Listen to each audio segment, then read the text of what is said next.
So you can return only one verdict per count. You should consider the charged offense first. If you find unanimously that the defendant is guilty of the highest degree of crime,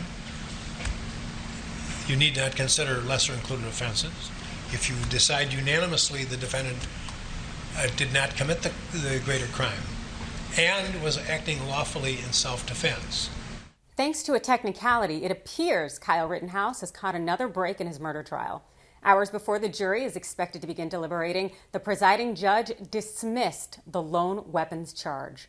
Welcome into TYT's Overruled. I'm legal analyst Adrienne Lawrence.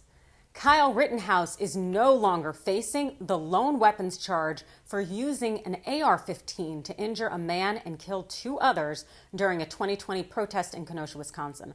The then 17-year-old, who is currently on trial, has been charged with illegally possessing a dangerous weapon as a minor. Now, this is a misdemeanor charge carrying up to 9 months in prison and a $10,000 fine. Now, after hearing arguments from both sides, today, Kenosha Judge Judge Schroeder ruled that the weapons charge should be dismissed, all on account of a technicality.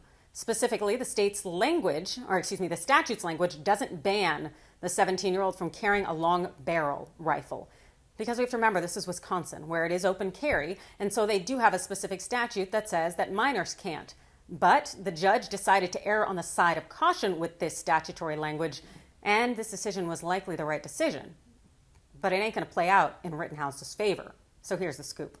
First, Rittenhouse is more likely to be convicted because this misdemeanor weapons charge is gone. Because with this charge, it was the least of all charges. And juries generally like to have something that they can hold someone to if they did engage in essentially what Rittenhouse did, which is killing two men and harming another. And Rittenhouse generally would have been able to maybe take advantage of splitting the baby, where the jury would give him the least of all charges and convict him on that. But now, by taking that choice off the table, Rittenhouse faces now 5 felony charges that are super serious.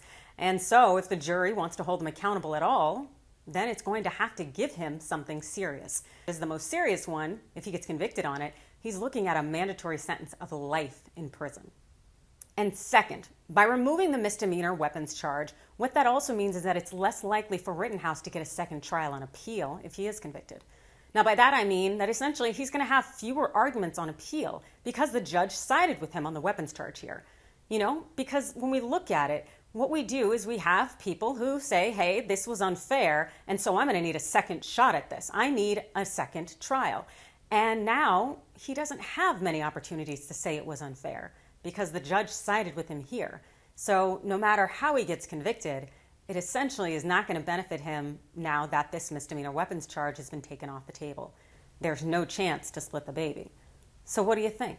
Is it more likely that the jury will go ahead and convict now on one of the serious charges? Or do you think they're actually going to let Rittenhouse walk? Let me know in the comments below. You can also hit me up on Twitter using #TYT Overruled. Thanks for watching, and also got to hit that like or follow button.